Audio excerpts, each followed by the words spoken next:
Abre sua Bíblia lá em Êxodo capítulo 33, já deixa ela aberta aí, grande parte do que a gente vai falar hoje está por ali, está dentro desse texto e eu queria convidar você a ler esse texto junto comigo.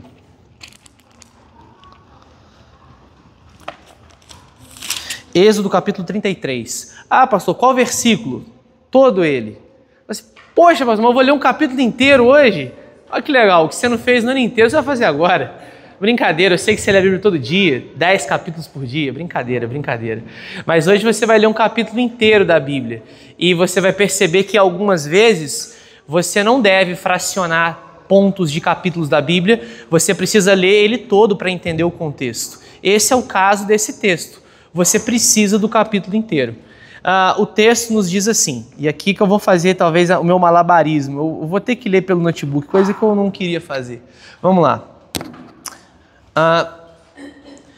O Senhor disse a Moisés: suba deste lugar, você e o povo que você tirou da terra do Egito, e vá para a terra a respeito da qual jurei a Abraão, a Isaque e a Jacó, dizendo: eu a darei à sua descendência, enviarei o anjo adiante de você e expulsarei os cananeus, os amorreus, os heteus, os ferezeus, os heveus e os jebuseus. Vão para uma terra que mana leite e mel, e eu não irei no meio de vocês, porque vocês são um povo teimoso, para que eu não os destrua no caminho. Quando o povo ouviu estas más notícias, pôs-se a prantear, e nenhum deles usou as suas joias, porque o Senhor tinha dito a Moisés: diga aos filhos de Israel, vocês são um povo teimoso. Se eu fosse com vocês, ainda que por um momento, eu os destruiria. Portanto, tirem as suas joias, para que eu saiba o que hei de fazer com vocês. Então os filhos de Israel tiraram de si as suas joias, desde o monte Horebe em diante. Versículo 7. Ora, Moisés costumava pegar a tenda e armá-la para si, fora, bem longe do arraial. Ele a chamava de tenda do encontro. Todo aquele que buscava o Senhor saía à tenda do encontro, que estava fora do arraial. Quando Moisés saía para a tenda fora, todo o povo se erguia, cada um em pé à porta da sua tenda, e seguiam-no com os olhos até ele entrar na tenda. Quando Moisés entrava na tenda, descia a coluna de nuvem e punha-se à porta da tenda, e o Senhor falava com Moisés. Todo o povo via a coluna de nuvem que se detinha à porta da tenda. Todo o povo se levantava e cada um, à porta da sua tenda, adorava o Senhor. O Senhor falava com Moisés face a face, como quem fala com seu amigo. Depois Moisés voltava para o arraial. Porém o moço Josué, seu auxiliar, filho de Num, não se afastava da tenda. Versículo 12. Moisés disse ao Senhor: eis que me dizes que para conduzir este povo, mas não me disseste quem enviarás comigo. Disseste: eu conheço você pelo nome e você alcançou favor diante de mim. Agora, se alcancei favor diante de ti, peço que me faça saber neste momento o teu caminho, para que eu te conheça e obtenha favor diante de ti. E lembra-te que esta nação é teu povo. Então Deus respondeu: a minha presença irá com você e eu lhe darei descanso. Então Moisés disse: se a tua presença não for comigo, não nos faça sair deste lugar. Pois como se poderá saber que alcançamos favor diante de ti, eu e teu povo? Será que não é fato de andares conosco de maneira que somos separados, eu e teu povo, de todos os povos da terra? Versículo 17. O Senhor disse a Moisés: farei também isso que você falou, porque você alcançou favor diante de mim, e eu o conheço pelo nome. Então Moisés disse: peço que me mostres a tua glória. O Senhor respondeu: farei passar toda a minha bondade diante de você e lhe proclamarei o nome do Senhor. Terei misericórdia de quem eu tiver misericórdia e me compadecerei de quem eu me compadecer. E acrescentou: você não poderá ver a minha face, porque ninguém verá a minha face e viverá. Disse mais o Senhor: eis aqui um lugar perto de mim, onde você ficará sobre a rocha. Quando a minha glória passar, eu porei você numa fenda da rocha e o cobrirei com a mão, até que eu tenha passado. Depois, quando eu tirar a mão, você me verá pelas costas, mas a minha face ninguém verá. Até aqui. Oremos. Senhor, nós lemos a Tua palavra e nós esperamos que pela ação poderosa do Teu Espírito ela seja explicada com poder, com fidelidade e com a devida importância para a nossa vida. Que nós tenhamos nessa noite, Deus, uma percepção real, notável da Tua glória e da Tua presença. Que muito apesar de quem nós somos, o Senhor enche a nossa vida com quem o Senhor é. Nós pedimos isso em nome de Jesus. Amém. Bom, pessoal, eu juro que eu tento, mas eu não vou ficar com esse notebook aqui, não vou passar slide.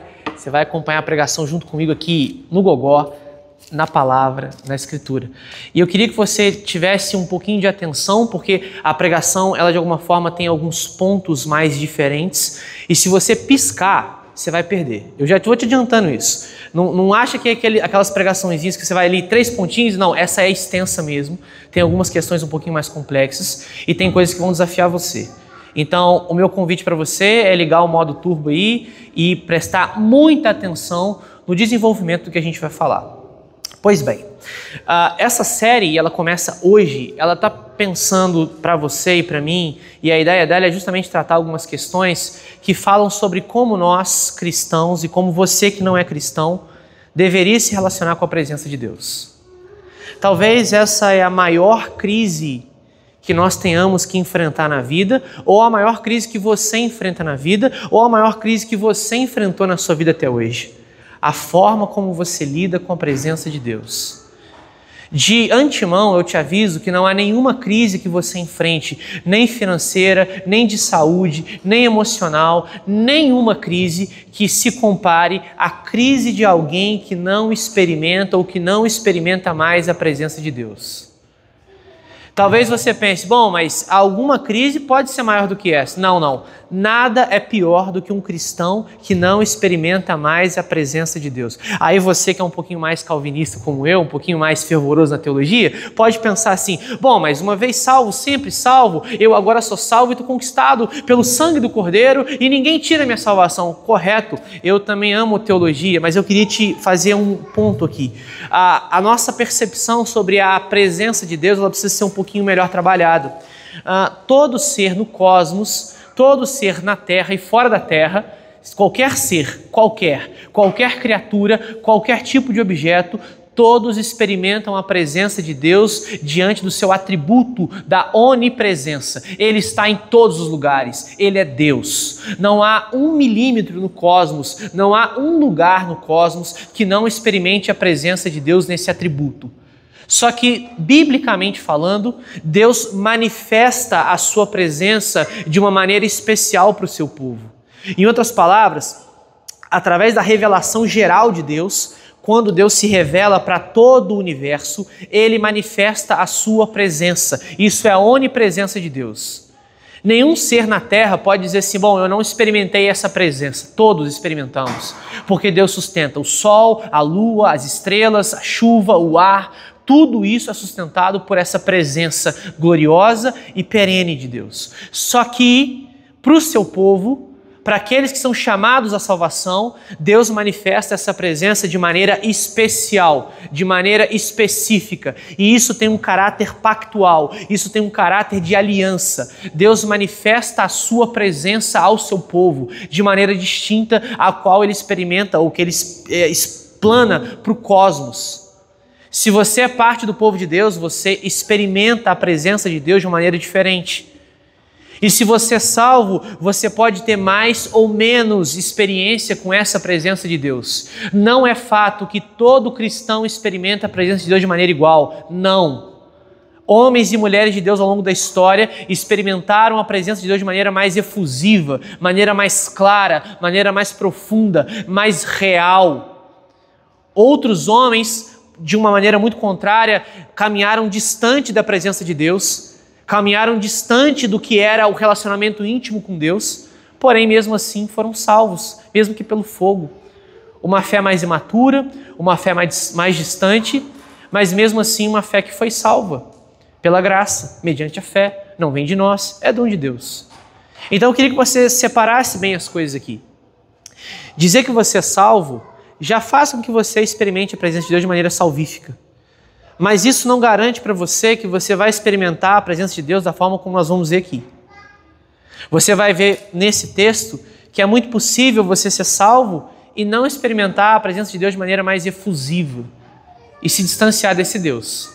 Por outro lado, você, quando diante da sua salvação, descobre essa realidade que agora você tem que buscar essa presença, você vai ter que olhar para um texto como esse e pensar, bom, será que eu tenho experimentado realmente a presença de Deus ou será que eu tenho vivido totalmente distante do que seria esse relacionamento íntimo que eu tenho com o meu Criador e agora com o meu Redentor?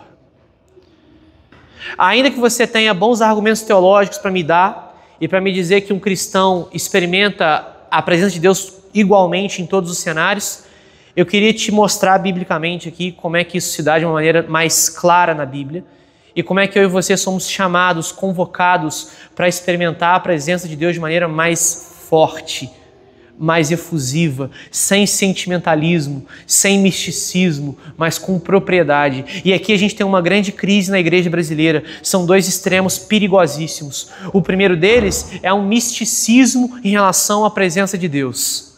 São pessoas que tentam manipular a presença de Deus como se isso fosse um tipo de mantra. São pessoas que tentam de alguma forma manipular a presença de Deus como se isso só se baseasse em sentimentalismo. O outro extremo, tão perigoso quanto, são pessoas que não imaginam que a presença de Deus pode ser sentida, pode ser experimentada e ela vai fazer a diferença onde ela chega. Ou seja, alguns podem olhar com ceticismo para isso que a gente vai dizer essa noite, mas eu queria te convidar a olhar para a Bíblia e não para talvez algum argumento que você tenha no seu coração, para você perceber que aonde a presença de Deus chega, alguma coisa acontece. Alguma coisa tem que acontecer. É impossível você e eu experimentarmos a presença de Deus e sairmos do lugar da mesma forma como nós entramos, seja num culto na igreja, seja no nosso quarto, seja no nosso trabalho. Se a presença de Deus se manifesta de maneira mais efusiva, nós precisamos ter algum tipo de indicativo de que aconteceu alguma coisa ali. E para você que é um cristão já há algum tempo, é sintomático se você não lembra qual foi a última vez que você sentiu que a presença de Deus fez a diferença no lugar onde você estava, na sua vida, na forma como você enxergava a vida como um todo. É estranho para um cristão pensar que ele desenvolve a sua vida cristã como se isso fosse uma linha reta, sem nenhum tipo, talvez, de experiência maior com a presença de Deus. Sem nenhum tipo de apego maior a isso. No texto que nós lemos, a gente tem uma narrativa muito interessante. A narrativa de Moisés conduzindo o povo de Deus num contexto de abandono de idolatria, num contexto de formação do povo. Esse texto ele faz parte de um momento na história de Israel importantíssimo, aonde Deus já havia chamado Israel para fora do Egito, através de Moisés, e Moisés conduzia esse povo no Egito, no deserto, peregrinando rumo à terra prometida, e Deus se relacionava com Israel através de Moisés. Então imagina você que Moisés aqui é o cara que Deus escolheu para se relacionar com Israel.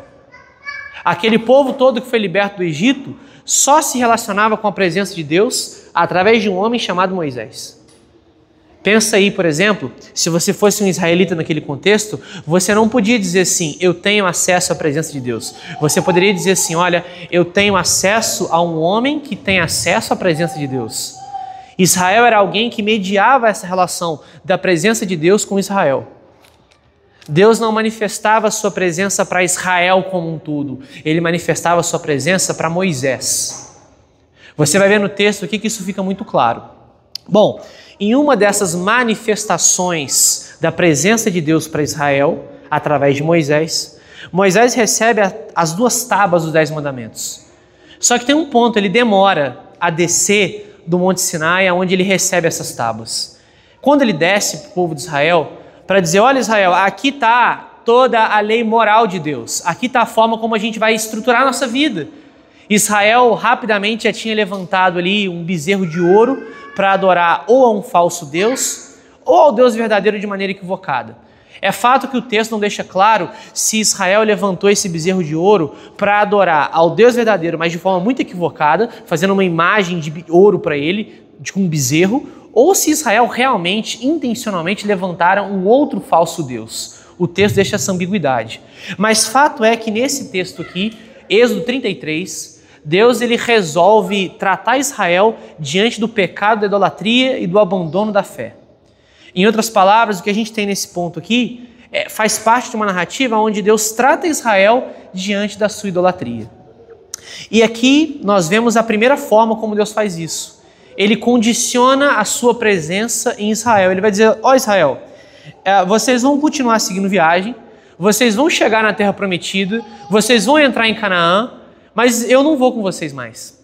Eu vou mandar um anjo, eu não vou mais. A minha presença não vai com vocês. E o primeiro ponto que a gente percebe aqui é justamente que a presença de Deus ela é santa e insubstituível. Israel recebe essa notícia, ele recebe essa má notícia de que a presença de Deus não iria mais com eles, porque eles haviam apostatado, abandonado a fé verdadeira. No primeiro versículo do texto, a explicação é justamente essa. O Senhor disse a Moisés: suba deste lugar, você e o povo que você tirou da terra do Egito, e vá para a terra a respeito da qual jurei a Abraão, a Isaque e a Jacó, dizendo: eu a darei à sua descendência. Enviarei o anjo diante de você, e expulsarei os cananeus, os amorreus, os heteus, os fariseus, os heveus e os jebuseus. Vão para uma terra que mana leite e mel. Eu não irei no meio de vocês, porque vocês são um povo teimoso, para que eu não os destrua no caminho. Pensa só, Israel, o povo eleito de Deus, e pense você que dentro desse povo eleito já tinham salvos ali. Eles acabam de receber a notícia de que Deus ia continuar conduzindo eles na caminhada rumo à terra prometida, mas sem a sua presença. Justamente porque a presença de Deus é santa. Ela não tolera o pecado, ela não tolera a apostasia, não tolera a idolatria de Israel. Israel não poderia ficar com seu bezerro de ouro, com as suas joias do ouro do Egito e também com a presença de Deus. Para nós isso tem uma grande aplicação, uma enorme aplicação. Principalmente nós da igreja brasileira, nós cristãos contemporâneos. A gente, de uma forma muito inconsciente, imagina que dá para lidar com a presença de Deus e com o pecado, como se isso fosse uma convergência de coisas. Não. Deus não faz convergência com o pecado. Aonde o pecado habita, aonde o pecado obstinadamente pratica suas obras, a presença de Deus se afasta. Sendo você salvo ou não, Deus não tem parte com o pecado. Quando você que é salvo, crê em Jesus e você tem o seu pecado lavado, remido e perdoado e você é justificado por Deus, isso faz de você alguém salvo. Mas se você continua na prática obstinado do pecado, volto a dizer, você não perde a sua salvação, mas você perde a alegria da salvação. Você perde o que a gente pode chamar aqui da presença manifesta de Deus sobre você. Você, em outras palavras, entristece o espírito. E muito cristão hoje em dia pensa que pode conciliar as duas coisas, a presença de Deus e uma prática obstinada do pecado. Eu não estou dizendo para você que o pecado em si, ele vai afastar Deus de você como se isso fosse uma condição absoluta, justamente porque eu e você mesmo depois de salvos continuamos pecando. O pecado ele ainda faz parte de uma parte da nossa natureza não redimida ainda. Só que quando você continua numa prática obstinada do pecado, a presença de Deus não tem parte com isso. A sua luz se apaga como cristão. Um cristão ele pode cair, e Israel caiu. Um cristão verdadeiro pode ter a presença de Deus apagada da sua vida, e Israel teve. Um cristão verdadeiro pode viver a sua depressão espiritual ou a sua crise da ausência, que é o que acontece aqui. Essa presença manifesta que fazia Israel diferente das nações. Israel tinha perdido. E talvez você possa perder também. Talvez você é um cristão que quando alguns olham pensam assim, bom, ele é um dentre os iguais do mundo caído, não alguém que carrega uma presença diferente. Um grande erro nosso é achar que Deus ele vai continuamente manifestar a sua presença mesmo com a nossa idolatria a outros deuses. É por isso que nesse caso a santidade da presença de Deus ela evoca no cristão verdadeiro quebrantamento. Se você é um cristão verdadeiro, e aí tem o se, tá? Você vai ser levado ao quebrantamento. quando você perceber que você não experimenta mais a presença de Deus como experimentava antes. Se você é um cristão verdadeiro, a partir do momento em que Deus aponta para você o seu pecado e Ele diz assim, olha, a minha presença não vai mais com você porque você está em pecado, você é levado ao quebrantamento. Quebrantamento não é remorso, eu tenho que te fazer essa diferença aqui. Quebrantamento é uma coisa, remorso é outra. Israel foi continuamente levado ao remorso, muitas vezes. E o que é o remorso? Biblicamente falando, é simplesmente o medo de não contar mais com a bênção de Deus. De não contar com o favor de Deus mais. O quebrantamento não. O quebrantamento é o receio, a tristeza de não contar mais com a presença de Deus.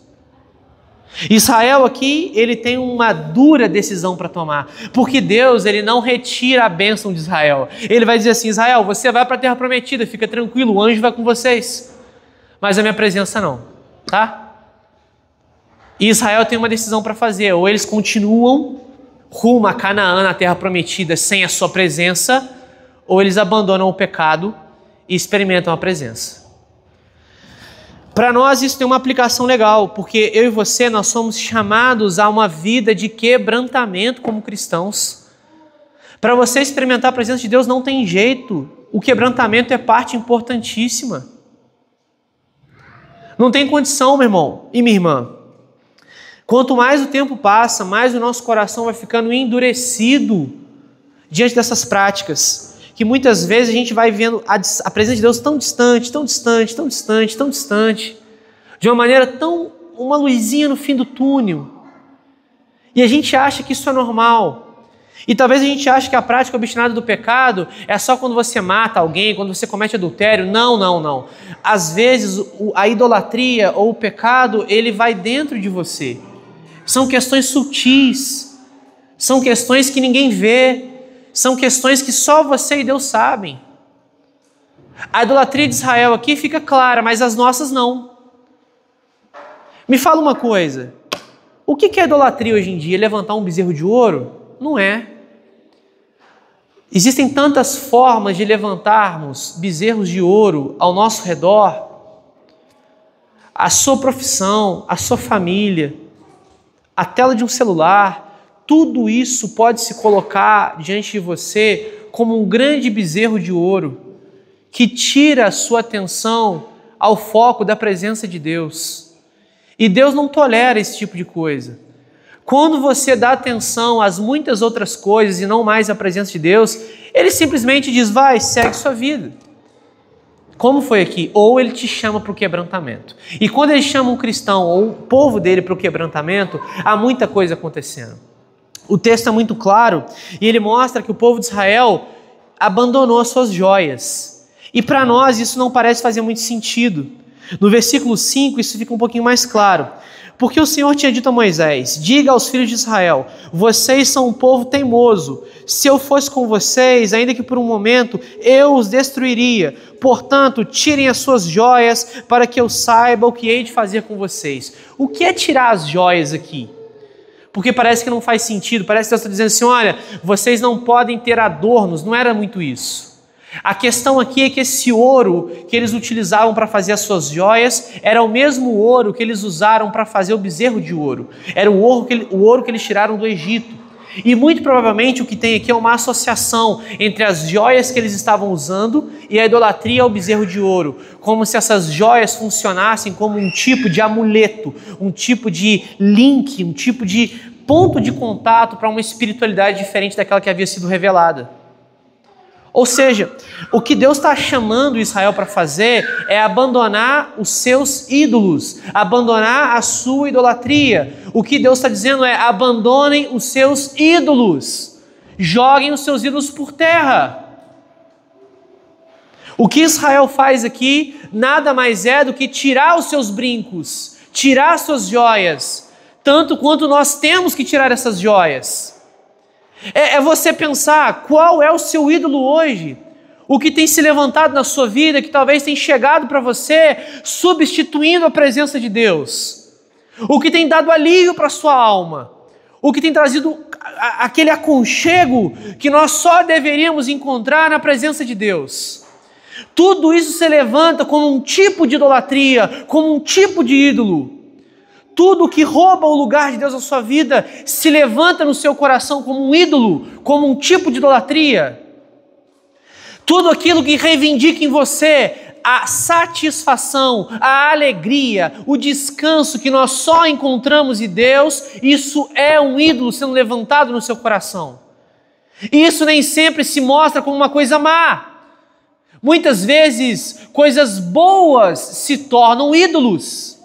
Muitas vezes, o nosso grande bezerro de ouro não é uma imagem que nós estamos vendo, mas é a imagem que nós construímos na mente, da nossa família, do nosso emprego, da nossa projeção social. Tudo isso se torna um grande bezerrão de ouro para nós, nos afastando da presença de Deus, nos colocando para fora daquilo que é a sua presença manifesta. Volto a dizer, se você é salvo, você não perde a sua salvação, mas você perde as experiências que você pode ter com Deus, a intimidade que você tem com Ele.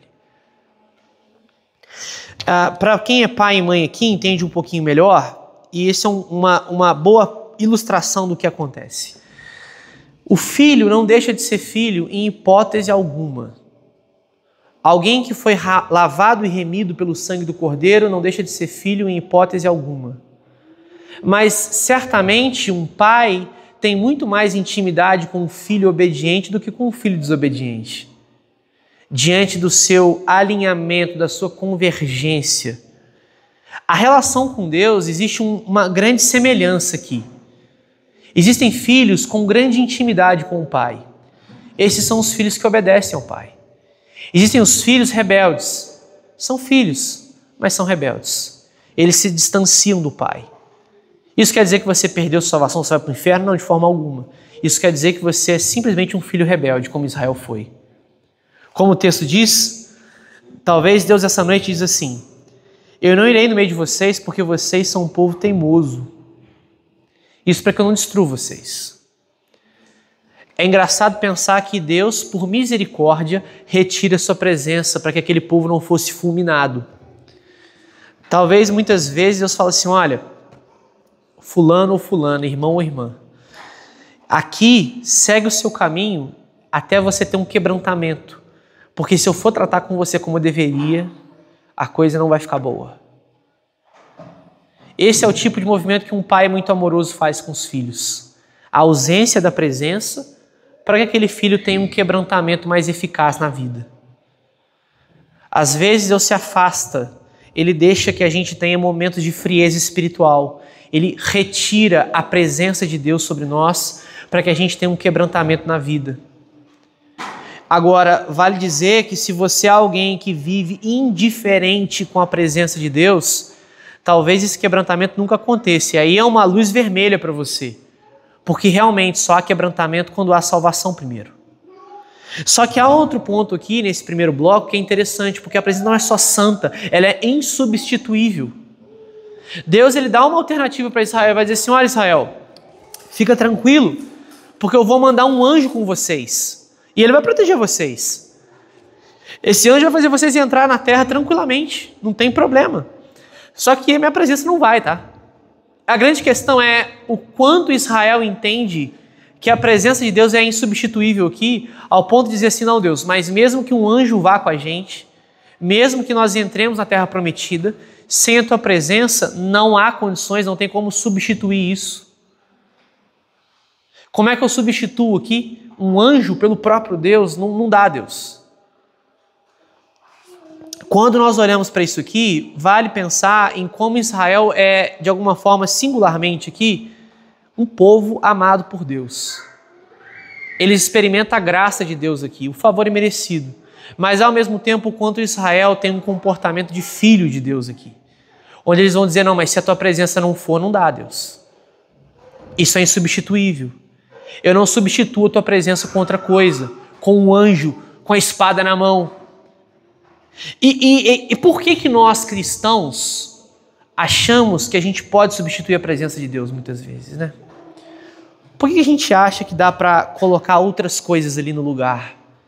Não dá. É duro dizer isso, mas qualquer coisa que substitua para você a presença de Deus é como poeira no meio de um furacão. A sua família, os seus negócios, a sua carreira, a sua profissão, tudo isso não preenche o vazio que a presença de Deus preenche, essa lacuna na sua existência.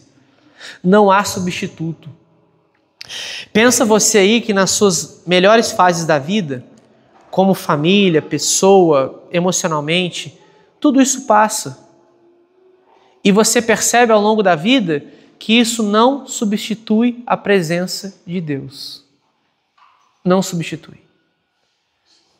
Um cristão, moralmente falando, ele corre um grande risco. Um grande risco. Porque em determinado momento da sua vida ele pode pensar, bom, eu tenho uma boa família, eu tenho um bom emprego, minhas contas estão em dia, eu estou indo para Canaã. Olha que cenário perigoso para você, cristão. Quando você acha que você pode substituir a sua presença com Deus por coisas que são dessa vida.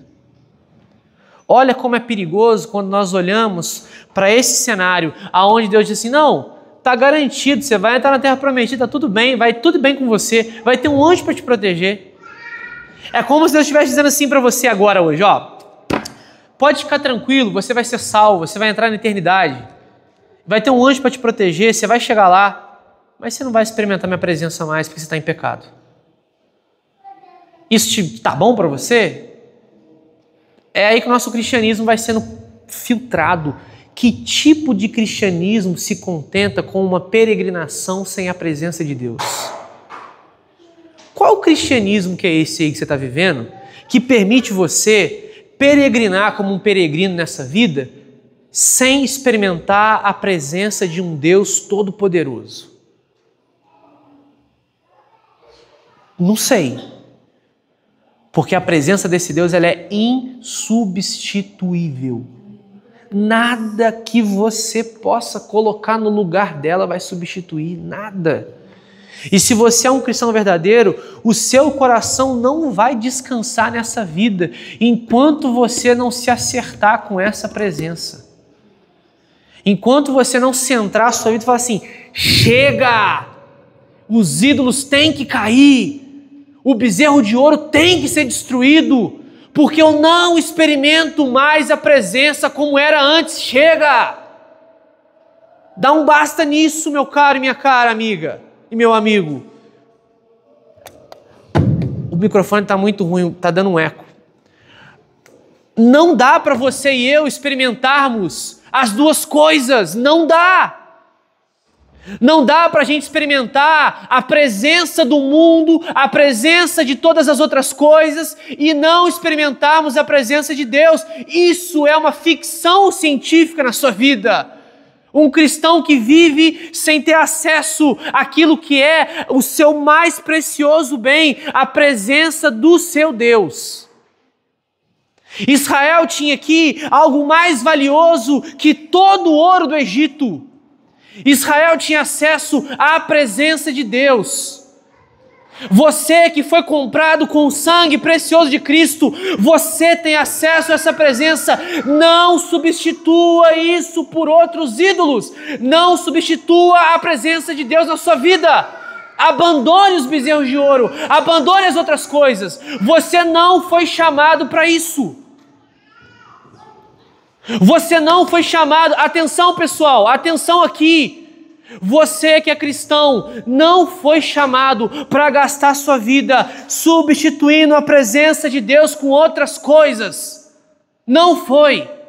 Deus chama você para um relacionamento íntimo com essa presença, íntimo, e mesmo que Ele te garanta que você vai ser salvo, não se contente com isso. Israel não se contentou com a terra prometida, eles queriam a presença de Deus.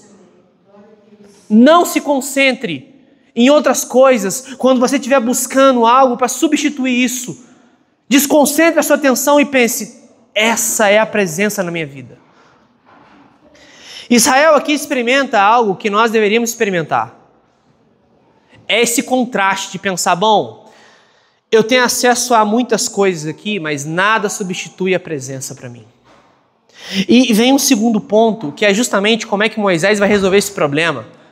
Porque Israel tem um problemão aqui.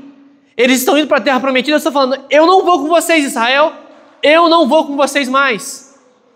E quem vai resolver essa parada é Moisés. Moisés vai entrar ali numa disputa com Deus, em uma argumentação, dizendo assim, Deus, olha só, vamos combinar o seguinte, você vai porque é o teu povo.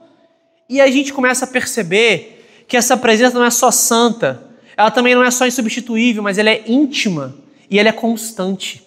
Acontece, a partir do versículo 7, um parênteses no texto. É como se o texto ele explicasse o que Moisés fazia para ter acesso à presença de Deus. Versículo 7. Ora, Moisés costumava pegar a tenda e armá-la para si fora bem longe do arraial. Ele a chamava de tenda do encontro. Para nós é completamente estranho o que Moisés está fazendo aqui e eu preciso te explicar o que está acontecendo. Deus ele escolhe um povo chamado Israel. Ele chama Abraão e vai dizer assim, Abraão, eu vou fazer de você um povo numeroso. De você eu vou ter uma nação inteira de pessoas que vão ser parte do meu povo. Só que tem um negócio, Abraão, eu vou ser o seu Deus e vocês vão ser o meu povo. A partir de agora a gente vai ter relacionamento. Esse povo vai crescendo. Abraão tem um filho chamado Isaac, Isaac tem um filho chamado Jacó. Jacó, esse aí quis ter filho. Esse aí falou assim, cara, esse pessoal aí não sabe ter filho, não, deixa eu resolver a parada aqui, ele tem logo 12 filhos. E de repente a coisa começa a se desenvolver e Jacó agora é o grande patriarca de um povo. E Deus muda o nome de Jacó para Israel e por isso vira povo de Israel. Só que o povo de Israel passa por um certo tipo de problema, porque ele começa a crescer dentro de um outro povo chamado povo do Egito. Deus resgata Israel do povo do Egito, ele faz uma peregrinação em Israel, de Israel saindo do povo do Egito por um deserto, só que esse povo ainda não experimentava essa presença, a presença de Deus. E Deus escolhe manifestar a sua presença a Israel por meio do que a gente pode chamar aqui de tabernáculos, ou de tabernáculo. A palavra tabernáculo no texto do Antigo Testamento, ela tem um significado muito legal, é habitação. Deus escolhe habitar no meio do seu povo por meio de tendas, e especificamente por meio de um templo depois. Progressivamente, Deus vai escolhendo lugares para manifestar sua presença a Israel. Aqui é a primeira vez aonde Deus manifesta a sua presença em Israel. Prestem muita atenção nisso. Isso é importantíssimo para você que é cristão. O povo de Deus não experimentava a presença de Deus igual a gente está fazendo aqui agora. A presença de Deus, ela era manifesta em Israel por meio de uma tenda específica chamada tenda do encontro. E só Moisés tinha acesso a isso. Depois essa tenda cresce, vira um tabernáculo, depois vira um templo. Mas fato é que Deus escolhia revelar sua presença ali, por meio de um só homem. Quando isso acontece, há algo importante. Todo Israel experimentava o favor de Deus, mas apenas um homem experimentava intimidade com Deus. Apenas Moisés. Moisés era o homem que entrava nesse lugar aonde a presença de Deus era manifesta. Presta atenção nisso. Moisés entrava num lugar e só nesse lugar aonde a presença de Deus era manifesta. E só ele tinha intimidade com Deus. Só ele. Para nós hoje, eu queria te perguntar, aonde é o lugar que você vai para experimentar a presença de Deus como Moisés fez? Não é aqui. Não é a igreja. Não é um lugar físico mais. No Novo Testamento, Jesus ele afirma categoricamente que nós seríamos o templo do Espírito. Deus manifesta sua presença agora, não na igreja aqui, mas em nós. Quando você é um cristão, o Espírito Santo que foi derramado agora habita em você e essa presença que era manifesta numa tenda, num tabernáculo, num templo, agora é manifesto em você. Olha que diferença que nós temos. Nós não temos mais um mediador como Moisés, nós temos o próprio Cristo sendo nosso mediador. Olha que interessante, Jesus ele vai dizer assim sobre o templo que era construído. Eu vou derrubar esse templo e vou reconstruir em 3 dias. Ele estava falando da sua própria carne. Jesus era o grande templo da presença de Deus, ele morre na cruz, ele ressuscita ao terceiro dia e agora ele promete o Consolador para habitar em você e fazer de você morada de Deus, templo do Espírito. Olha que coisa doida. Moisés tinha acesso. Presta atenção nisso, meu irmão, minha irmã. Moisés era o único homem com acesso à presença de Deus num lugar específico, meu irmão. O povo inteiro ficava olhando esse homem especial, tem intimidade com Deus, dizendo assim, nossa, esse cara é muito especial, ele tem intimidade com Deus. Hoje, eu e você não precisamos olhar para um homem entrando num templo. Nós olhamos para Cristo, à direita do Pai, intercedendo por nós. Ele é a nossa grande mediação para que nós experimentemos essa mesma presença dentro da nossa mesma realidade imperfeita, pecaminosa, miserável. Que loucura, meu irmão! Deus manifesta a presença dele dentro de você. Que loucura, cara! Não tem templo mais. No seu quarto, na sua casa, onde você está, a presença de Deus pode ser experimentada. Ó, não cai da cadeira não. Você não precisa nem vir na igreja para experimentar a presença de Deus. Você vem porque é mandamento, é o dia do Senhor, é a comunidade do pacto, da aliança se reunindo. Mas se você é um cristão verdadeiro, você sai para aquela porta, a mesma presença daqui te acompanha. Cara, isso é bizarro, isso é bizarro. Moisés, quando ele entrava na tenda e quando ele saía, era outra parada. A presença foi embora, estava lá, ficou lá. Hoje não.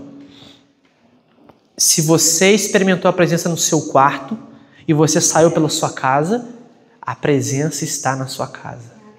Se você experimentou a presença na sua casa e chegou no seu trabalho, a presença de Deus está no seu trabalho. Porque ela não está mais presa em templos feitos por mãos, mas na nossa miserável vida. Nós somos agora o lugar de habitação de Deus. Ele fez morada em você para que você pudesse ter essa intimidade com Ele, para manifestar a presença dele à sua vida. Essa presença para Moisés era constante. No versículo 7 tem um detalhe que pode passar despercebido por você, que quase passou por mim. O texto diz assim, ora, Moisés costumava pegar a tenda e armá-la. A palavra aqui no texto original ela é muito interessante. Era um hábito de Moisés. Moisés se habituava a estar intimamente com a presença de Deus. Era um hábito dele. Aí você pensa, ele tinha que armar a tenda e ter acesso à presença. Nós não temos que armar tenda nenhuma. A tenda já está armada. Ela foi ressurreta ao terceiro dia. Jesus é a nossa grande tenda nesse sentido. Você tem livre acesso a Deus em qualquer momento.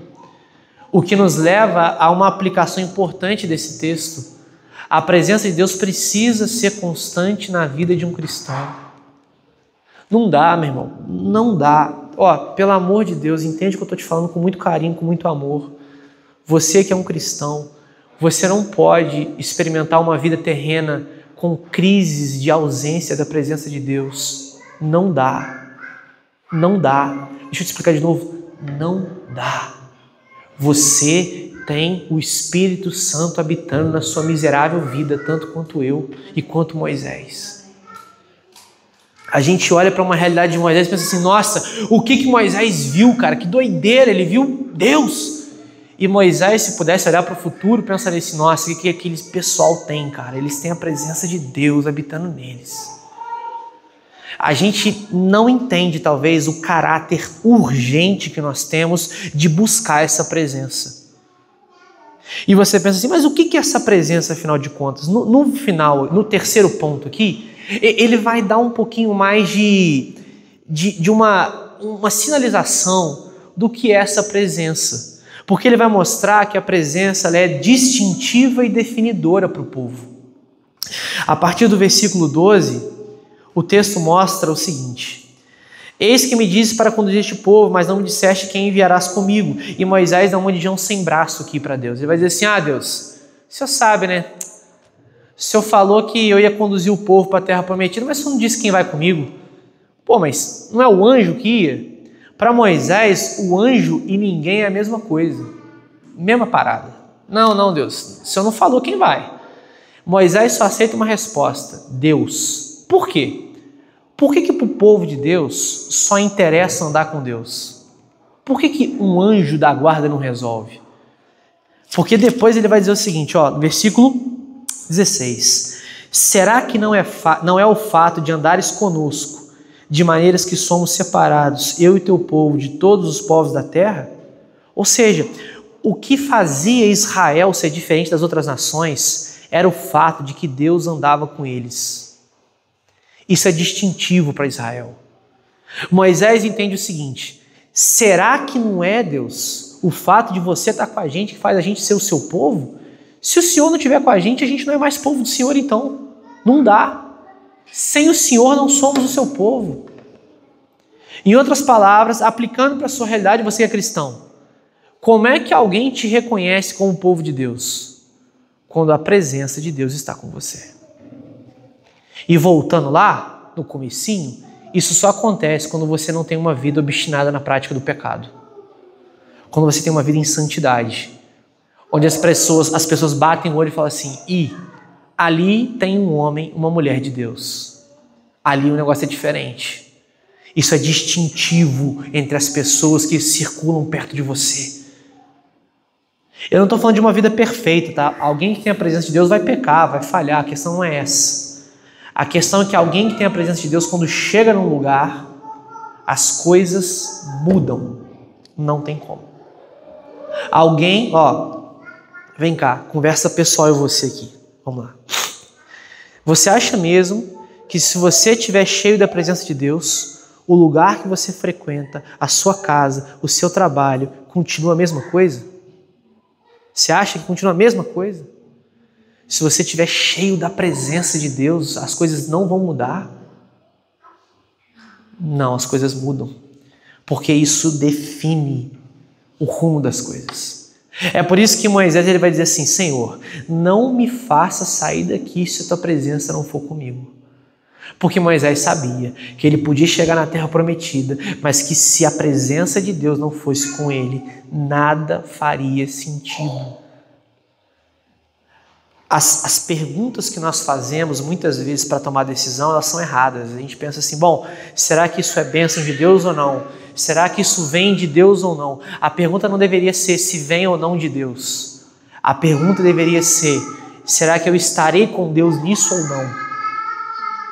É diferente a coisa.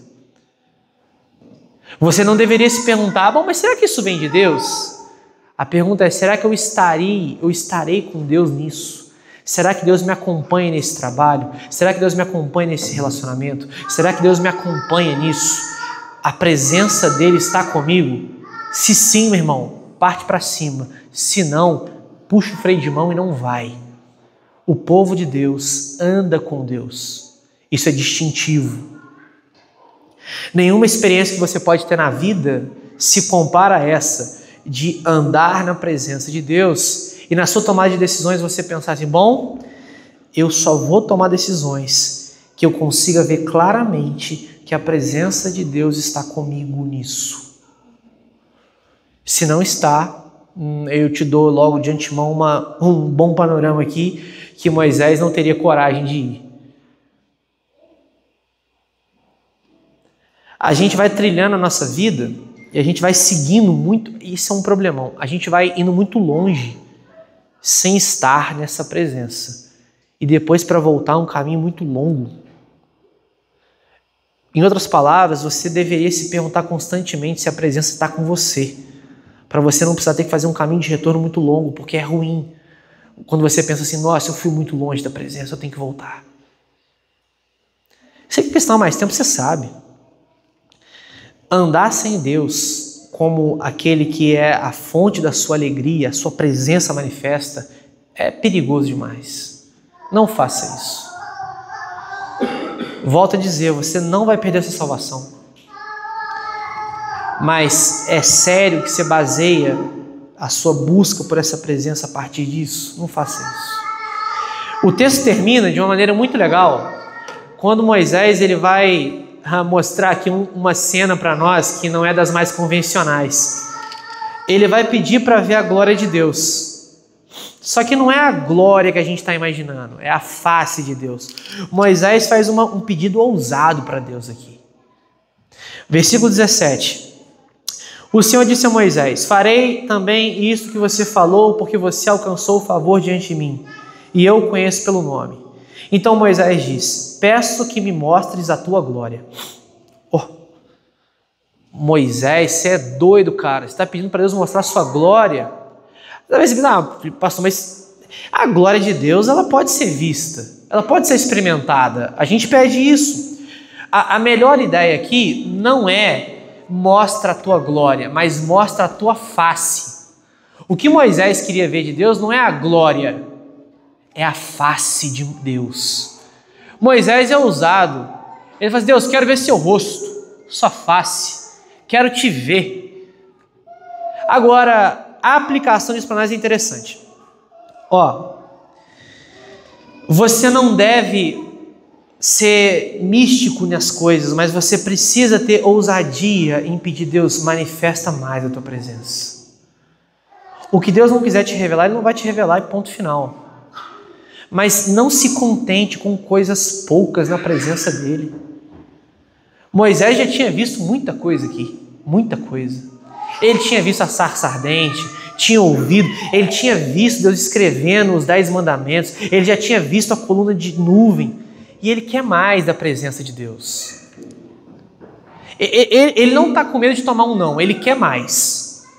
E a gente não deveria se contentar com a porção que nós temos da presença, tá?